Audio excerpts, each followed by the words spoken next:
Finally दोस्तों नया साल आ चुका है और इस नए साल की आप सभी को तहे दिल से हार्दिक शुभकामनाएं। आपका दिन एकदम मस्त रहे और एंजॉय करना फुल। लेकिन हाँ, इस नए साल को कुछ अलग ही अंदाज में जीने के लिए आज मैं लेकर आ गया हूँ कुछ नया ही कंटेंट। जी हाँ दोस्तों, 2024 में इंडिया तो WTC हार गई थी, जहाँ देखा जा रहा था कि ऑस्ट्रेलिया के सामने इंडिया टीम पूरी तरह बिखर चुकी थी और वापसी अब नहीं करने वाली थी। उसको तो अब भूल ही चुके हैं क्योंकि 1 साल हो चुका है हारे हुए टीम इंडिया को। अब नया साल हो चुका है तो कुछ नया स्टार्ट किया जाए ना। IPL की भी तारीखें आती नजर आ रही हैं। ऐसे में आज मैं RCB की प्ले 11 के बारे में डिटेल से बात करूंगा, क्योंकि जो मैंने पहले प्ले 11 बताई थी वो एक ऑक्शन के आधार पर थी, लेकिन ऑक्शन के बाद 2-3 चेंज हुए हैं जिसे सुनकर आप हैरान रह जाओगे। RCB के फैंस हो तो एक लाइक जरूर कर देना और चैनल पर नए हो तो सब्सक्राइब भी कर ही लेना। आइए दोस्तों जान लेते हैं सबसे पहले आखिरकार ओपनिंग पे हमें कौन कौन देखने को मिल सकते हैं।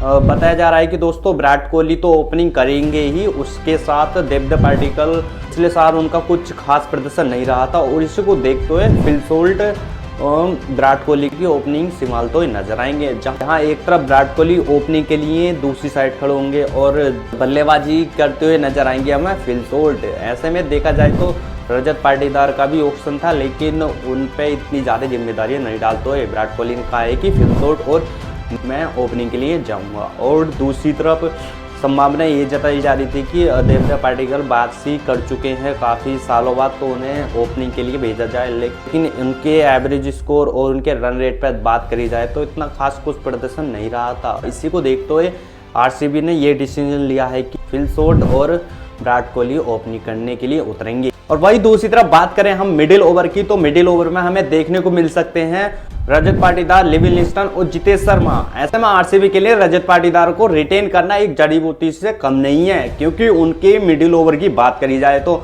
उनकी गजब की पारी रहती है। जहां देखा जाए तो अगर उन्हें ओपनिंग पे ही भेजा जाए तो रजत पाटीदार एक बेहतरीन पारी खेलते हुए अपनी टीम को जिता सकते हैं। सिचुएशन ऐसी भी आ जाती है जहां से RCB नहीं निकल पाती, उस जगह से रजत पाटीदार निकालने की काबिलियत रखते हैं टीम को। जी हाँ दोस्तों, रजत पाटीदार की एवरेज स्कोर के बारे में देखा जाए तो वो एक गजब का ही रहा है। अब देख रहे हो कि क्या 2025 में एक बेहतरीन प्रदर्शन करके दिखाते हैं या नहीं दोस्तों।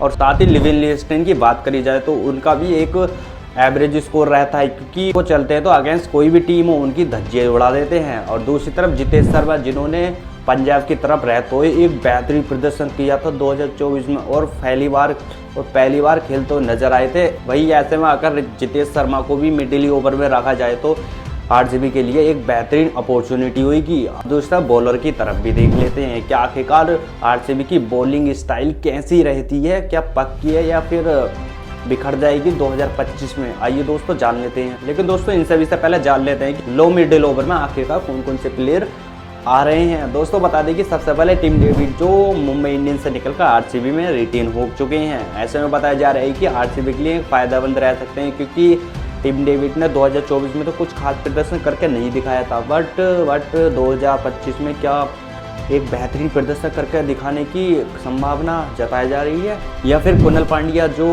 एक उनका साथ दे सकते हैं, क्योंकि कुणाल पांड्या एक स्पिनर के तौर पे भी जाने जाते हैं और वही लेफ्ट हैंडर होते हुए स्पिनर की तो धज्जियां उड़ा देते हैं, चाहे वो फास्ट बॉलर हो चाहे या स्पिनर, क्योंकि स्पिनर को भी अच्छा खेलते हैं और फास्ट बॉलर को भी। ऐसे में ही टीम डेविड पे भी नजरें रहेंगी RCB की, क्योंकि RCB एक भरोसा जताते हुए टिम डेविड को खरीदा था और टिम डेविड 2025 में गेंदबाजों की धज्जियां उड़ाते हुए जरूर ही नजर आएंगे।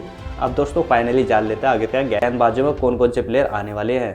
बता दें कि दोस्तों सबसे पहले तो हम उस प्लेयर की बात कर लेते हैं जहां चेन्नई सुपर किंग के सामने महेंद्र सिंह धोनी को भी चकमा दे दिया था उस गेंदबाज ने। जी हाँ दोस्तों, हम बात कर रहे हैं यश दयाल की, जो एक बेहतरीन प्रदर्शन करते हुए नजर आए थे 2024 में। जी हाँ दोस्तों, RCB को फाइनल तक तो ले जा नहीं पाए थे, लेकिन ऐसी रेस में जरूर खड़ा कर देता जहां RCB फाइनल में जरूर पहुंच जाती। बट कुछ कमियां होने के कारण RCB फाइनल में तो नहीं पहुंच पाई थी, नहीं क्वालीफाइनल में।